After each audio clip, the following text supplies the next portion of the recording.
Энэ удаагийнхаа бичлэгээр 2025 оны Тайваны драм төрлийн Left-Handed Girl киног товчлон ярьж өгөхөөр сонголоо. 365 эвдрээгүй ирээдүйг бүтээе.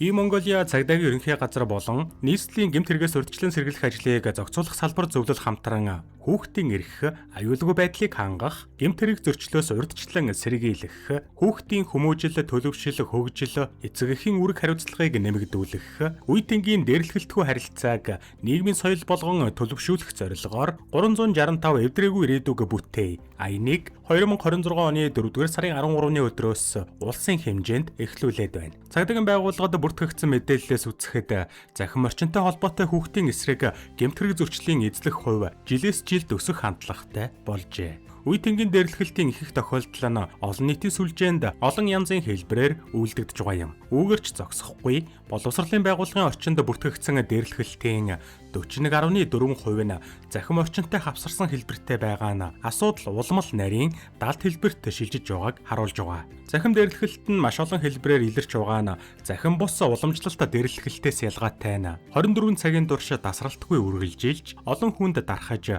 цаг алдалгүй устгах боломж хязгаарлагдмал байдгаараа онцлогтой. Үүний улмаас хүүхдийн сэтгэл зүйд үзүүлэх нөлөө илүү гүнзгий, удаан хугацаанд үргэлжлэх эрсдэлтэй байдаг байна. Мөн захин дээрлэхэлтэнд өртсөн хүүхдүүдийн дийлэнх нь сэтгэл түгших, айдастай болох, өөртөө итгэх итгэл нь буурах, цаашлаад сурлагын амжилт нь буурч, нийгмээс тусгаарлагдах зэрэг сөргүр дагавартай тулгарсаар байна. Бас хохирогч хүүхдүүдийн олонх нь асуудлаа өөрөө шийдэхийг оролдох, эсвэл насанд хүрэхчид ойлгохгүй гэж үзэн мэдээлэхээс зайлсхийдэг нь нөхцөл байдлыг улмал хүндрүүлж байгаа юм. Тиймээс хүн бүр дор бүртээ анхаарч хамтдаа эвдрээгүй ирээдүг бүтээцгээе. Бяцхан их жаан ээж Фэнийхээ хамтаар хөл хөдөлгөөн ихтэй Тайпей хотод нүүж ирж байгаагаар кино эхлэнэ. Ээжигч хоёрын хувьд амьдралын шаардлагаар гэрээсээ нүүж тухгүй том хотын захын хороолд ирж байгааг мэдж байгаа бол Бяцханжинд бүх зүйлс шинэ бас сонирхолтой санагдана. Өмнөх гэрээсээ жижиг өрөөнд нүүж ирсэн гэр бүл оройн хоолндоо бэлэн говин идэж байгаагаас тэдний нөхцөл тийм ч сайн биш байгаа нь харагдана. Харин Жин бэлэн гоминг амттай бас байнга итгэмсэн гэх бөгөөд ан эгчин түүнд гомин сайн хол биш гэдгийг ойлгуулав. Маргааш Жин цэцэрлэгт явж шинэ найзуутай болох бөгөөд энэ үед ээж эгч хоёр нь зах дээр цаашид эрхлэх Армени газрын байрлалаа очиж үзнэ. Зайн тийм ч том биш, мөн түрээслэгч түрээсээ өгөхгүй удах юм бол өршөөлгүй хөөн гэдгээч хэлв. Нар жаргахад Жинийг цэцэрлэгээс нь аваад Жиний эмээ өвгөрөө очих замд охин цэцэрлэг дээр маш их уйдсан гэдгээ хэлнэ. Эмээ өвөө нь харьцангуй том байранд амьдардаг байх бөгөөд Жин тэднийг өмнө нь хизээч харж байгаагүй. Эмээ шуудлаа Жинтэй ярилцаж Анныг задгаа хуцлаж болохгүй. Бас Фэнийг ядарсан харагдж байна гэх мэтээр уламжлалт эмээ нарын үгсийг хэлсээр. Хоолны ширээний ард Анны боловсролын талаар яриа өрнөж байхад өвөө нь Жинийг зүүн гараараа халбаг барьж байгааг анзаарч хараад тэдний яриаг таслав. Ямар учиртай нь мэдэгддэггүй ч өвөө нь тэр яагаад зүүн гараараа халбага бариад байгаа юм гэд ихэд гайхсан янзтай байлаа. Амьдрал үргэлжилж нэгэн өдөр Жинийг цэцэрлэгээс нь Ан очиж аваад тэд мопедтай зах руу явцгаалаа. Ан дүүгээ ээж дээр нь хүргэж өгөөд өөрийн ажилдаг мохлог руугаа замдаа гарав. Жин охиныг захын худалдаачин бүр мэддэг болсон байх ба бүгд л түүнд сайхан хандаж эрхлүүлнэ. Жин цэцэрлэгээ тараад гомингийн газар хаатал ээжтэйгээ хамт зах дээр байх болсон ба түүнд уйдах зав огтхон ч гардаггүй. Ээж нь хаяа түүнийг жижиг сажиг зүйлд явуулахыг тооцвол Жин захын тоглоомын хэсэгт очиж өөрийгөө хөгж байна. Аан мохлог дээрээ очиход эзэн нь шинээр ажилд орж байгаа эмэгтэйг түүнтэй танилцуулав. Гаднаасаа аз жаргалгүй мэт харагдах Аан огтхон ч найрсаг хандлагагүй шинэ ажилтнтай хүйтэн хөндийг харьцаж байлаа. Зах хаах болоход Бяцханжин аль хэдийн ширээ дэрлээд унтчихсан байв. Аяг тавгаа угааж хаахтаа бэлдэж байсан фэн дээр хажуулангууны эрхлэгч Жони ирээд аяг угаагч бэлгэлэх ба Жони өөрийг нь шохорхоод байгаа гэдгийг нь Фэнч бас сайн мэддэг бололтой. Гомингийн газраа хаагаад захаас гарч явхад дөнгөж нойрноос сэрсэн Жин нохоо олж хараад нохоотой болж болох уу гэж ээжээсээ асуухад Фэн шуудлаа татгалзана. Маргааш өглөө Жин хамгийн түрүүнд сэрээд ээжийнхээ утсан дээр охтын хамтлагийн дууг тавиад бүжиглэнэ. Удалгүй Фэн сэрээд охидтой өглөөний цай бэлдэх ба энэ үед шүдэ угааж байсан Анаас эмнэлэг явж аавыгаа эргэх хэсгийг нь асуув. Аан уурлаж тэр танд иймх муу зүйлс хийсэн байхад та яах гэж очих гээд байгаа юм гэд шууд л хамт явхаас татгалзана. Фэн ганцаараа эмнэлэг дээр очиж хуучин нөхрөө эргэх ба царай нь харагдахгүй нөхөр нь амьсгалын төхөөрөмжтэй хүндхэн амьсгалж байгаа нь сонсогдов.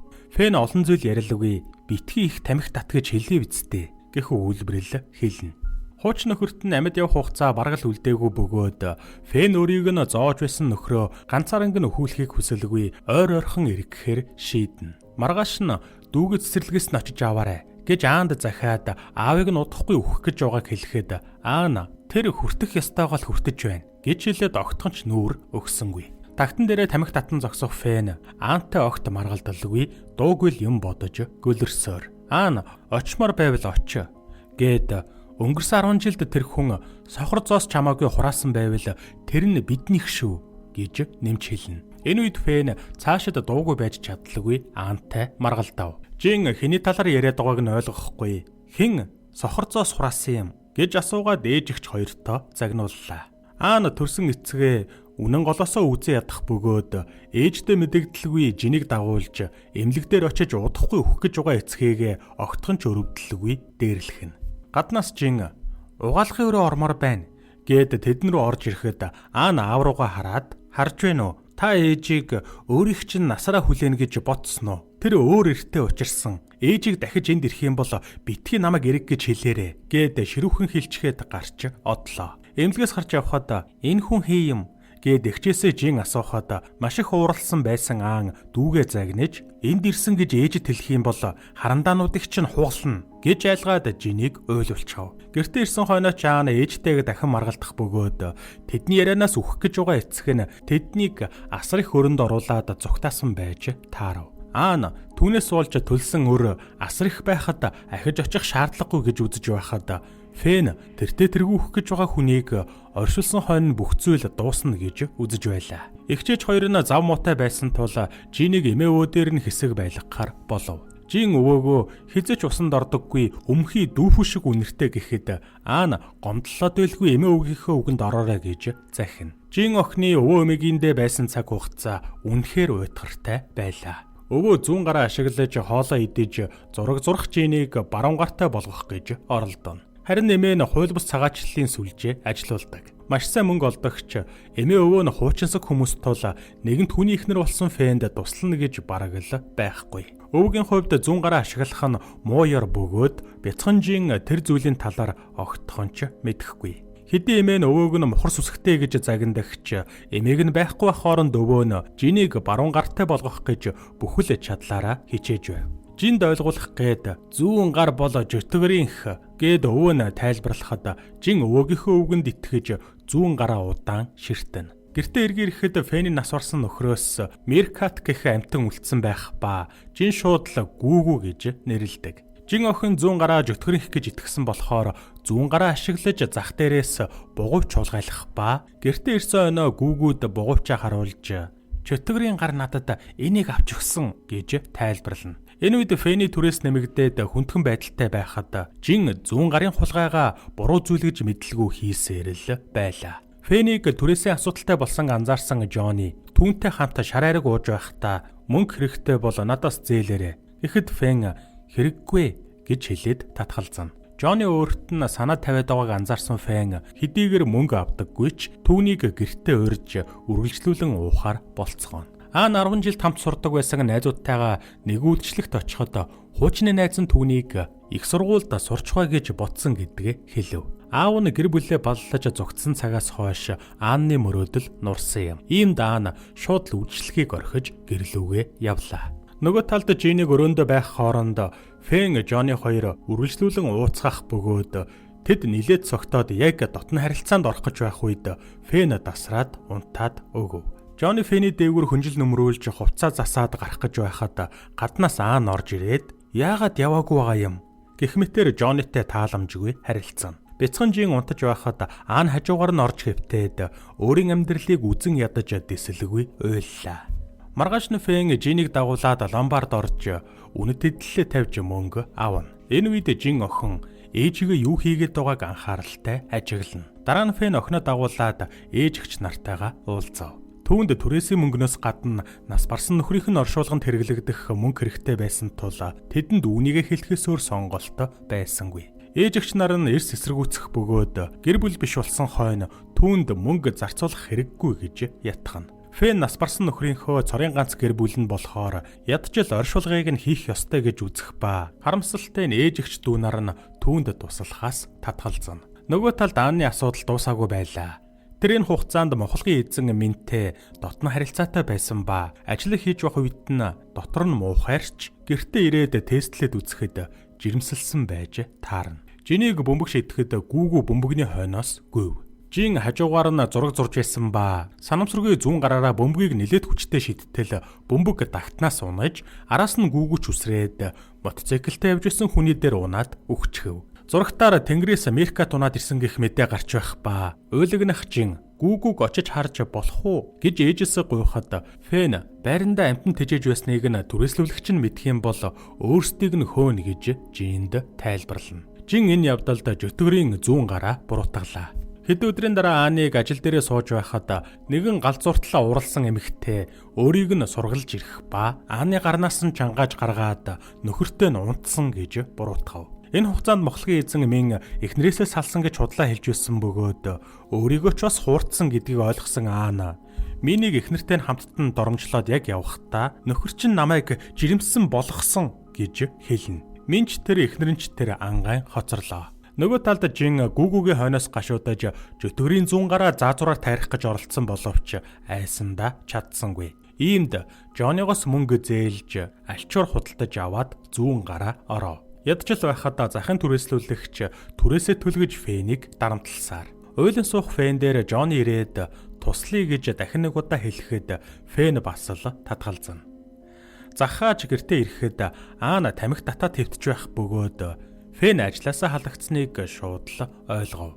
Жин хэдийн нэлхараач гэр бүл нь мөнгөний асуудалтай байгааг сайн ойлгож байсан юм. Фэн дахин нэг удаа ээж дээр очиж тусламж хүсэхэд ээж нь эгч нар чинь дахиж өтгий мөнгө зээл гэсэн гэд огт халгаадаггүй. Яриа хэрүүл болж эхлэхэд Фэний эгч нь ч оролцож нэгэн тэл хүнтэй сууж тустаа гарсан бол битгий ирж мөнгө зээлэх гээд бай гэх мэтэр хатуурхана.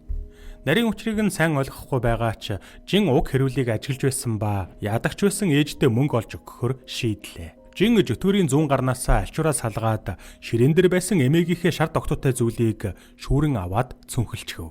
Охиноо аваад тэндээс явх үедээ Фэн эгчтэй хандаж эмэгтэй хүн гэдгээ санаарай. Энэ байр эрэгтэй дүүд өвлөгдсөн гэдгийг мэдж байгаа юу тэнэг минь гэх бөгөөд эндээс хэрвээ Фэн эрэгтэй хүн байсан бол өв залгамжлах байсан гэдэг нь харагдана. Харамсалтай нь Фэн эмэгтэй хүн болохоор уламжлалын дагуу түүнд өвлөгдөх зүйл юу ч байхгүй. Уг нь Фэн байр биш багахан мөнгө тусламжил хүссэн. Өөрийгөө ч бас өвгий хоцорсон гэдгийг ойлгосон Фэний эгч ээжигээ дуудаж үнэн эсхийг нь асууна. Юу гэсэн үг вэ гэхээр эцэг эх нь нөхөрт гарсан Фэнд хатуу хандаж байгаа шиг эгчт нь ч бас хатуурхах үе ирнэ гэсэн үг. Фэн Жинийг дагуулад зах дээр ирж ажиллаа эхлэхэд Жин цүмхээ үрсээр өнөөх ламбард руу очиход хаалттай байв. Аана гэртээ тархан байдалтай байж байхад Мин залгаад гидсэндэх хүүхдийг нь асуух гэхэд Аан түүнийг харааж утсаа таслана.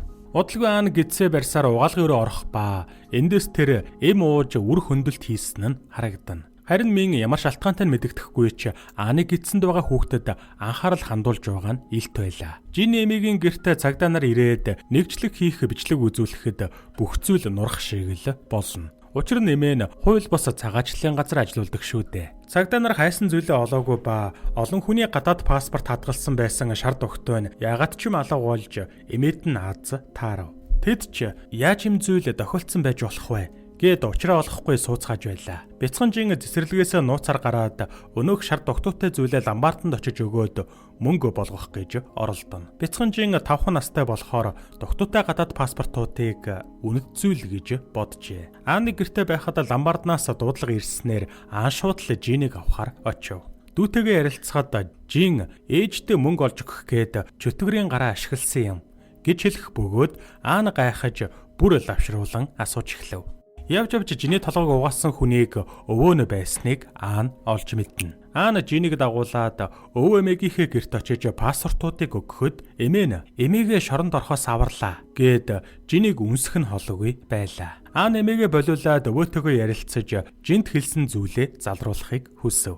Гэтэл өвөө нь зөрүүдлэж муу ёр гэж зөрсөөр. Аан жиний гарнаас атгаж жүтгэрийн гар байхгүйг ойлгуулах гэхэд жин энэ гарнаас суулж гүүгүү өгсөн гэд нэг мөсөн итгэчихсэн байв.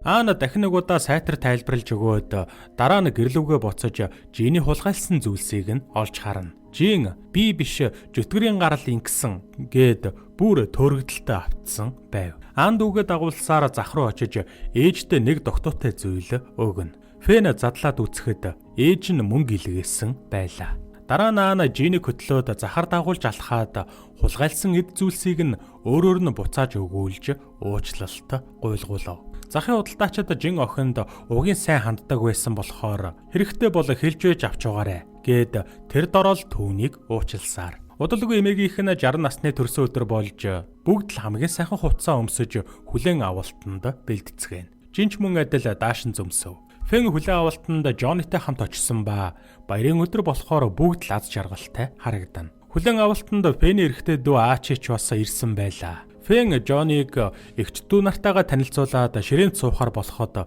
Фэний эгч нар Ааныг хүүхдүүдтэй хамт суухыг хүсв. Хэдий Аачи болон Аан нас ойролцоо боловч айлын эрэгтэй хүү гэдэг хамгийн тэргүүн хүн нь байдаг аж. Аав ээж хоёр нь хүртэл Аачиг эгч нараас нь илүү хайрлаж байгаа нь тодорхой харагдана. Олон хамаатнууд нь цуглаж насны баяр сайхан өрнөж байхад мин галзуу ихнэрээ дагуулсаар Аантай уулзахаар хүрээд ирнэ. Аанны гарнаас нь чангааж гарч уулзъя гэхэд Аан эсрэгүүцв. Энэ үед Фэн босож ирээд юу болоод байгааг нь асуухад миний ихнэр охин чинь миний нөхөртөө унтаад жирэмсэн болсон гэд хүлээн авалтанд ирсэн бүх хүмүүс сонсохоор чанга хашгирлаа. Гэхдээ минь эхнэртэйгээ хамт энд ирсэн шалтгаан нь Аанныг шившиг болгоход биш байлаа. Тэд 3 охинтой болохоор Ааннаас төрөх хүүхэд хүү байх юм бол өөрсдөө авахулна гэж хэлэхээр ирсэн ажээ. Эндээс 50 гэр бүлд хүүтэй болно гэдэг ямар чухал болох нь харагдана. Мин мөнгөнд санаа зовох шаардлагагүй. Бид гаргана гэж хэлэхэд Фэн уурлаж Аанныг алгадлаа. Аанч мөн ялгаагүй уурлаж аль хэдийн үр хөндүүлсэн гэдгээ хэлэхэд бөөн зодон үүсэж Жонны урилгагүй зочдыг хөөж явуулна. Тэднийг явсны дараа ээж охин хоёрын хооронд анир чимээгүй ноёлов. Фэн амнэн чи алдаанаасаа суралцахгүй юм а. Хизээ хариуцлагатай болох юм бэ гэж хэлээд ил турам нь хугарсан байдалтай ширээ рүүгээ буцаж сув. Найр үргэлжилж зочид болсон явдлыг сөхөж ярихгүй байхыг хичээнэ. Аниргүй байдлыг арилгах гэж удам залгах хүү Аачи босож микрофон барьж зочдод ямар зорилгоор энд ирснийг нь сануулж ээжийнхээ 60 насны төрсөн өдрийг нь нээн. Энэ үед Аан согттлоо ууж исэн ба бялуурх мөчөд босоод микрофон шүүрч аваад өөрийн үгээ хэллээ. Аан жиний чихэнд хэдэн үг шивнээд хүмүүст хэл гэхэд бяцхан жин гайхширч байгаад эмэг ихтэй төрсөн өдрийн мэнд гэж хэлв. Эмээ нь гайхаж охин минь буруу хэлчихлээ. Эмэг их биш эмээ гэж хэлээрэ гэхэд Аан микрофоныг буцааж аваад жин үнэндээ миний охин гэд бүх үннийг илчлэнэ.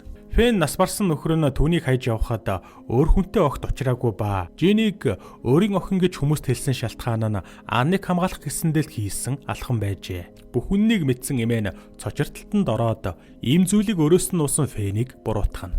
Баярын уур амьсгал таагүй болж хувирахад Жонни босож төрсөн өдрийн бялууг авчирч байрлуулад цугласан бүх хүнээр төрсөн өдрийн дуу дуулуулж байдлыг баг зэрэг намжаана. Гайхсан хүмүүс юу хийгээд байгаагаа мэдэхгүй дуулж эхлэхэд бяцхан юу болоод байгааг ч ойлгохгүй дагаж дуулна. Тоогоо хагарч бүх зүйл задарсан ч энэ нь төгсгөл биш. Хэдий Фэн Аан хоёр нэгнээсээ уучлалтгүйж ярилцаагүй ч тэдэнд заавал тэгэх шалтгаан байхгүй. Учир нь тэд бол гэр бүл. Амьдрал үргэлжилдгээрээ үргэлжлэнэ. Аан зах дээр очиж ээжтэй туслахад хажууг лангуун дээр Жонни чанга яригчаар бараага сурталчлана. Жонни хөгжим 50 бүжиглэж жинийг хөгжөөхөд бяцхан жин ч түүнтэй хамт бүжиглэж эхлэнэ. Энэ үед юунд ч санаа зовхгүй бүжиглэн зогсох жинийг харах ээжимээ хоёр нь инээмсэглэж мөн ялгаагүй бүжиглж байгаагаар кино төгсдөг.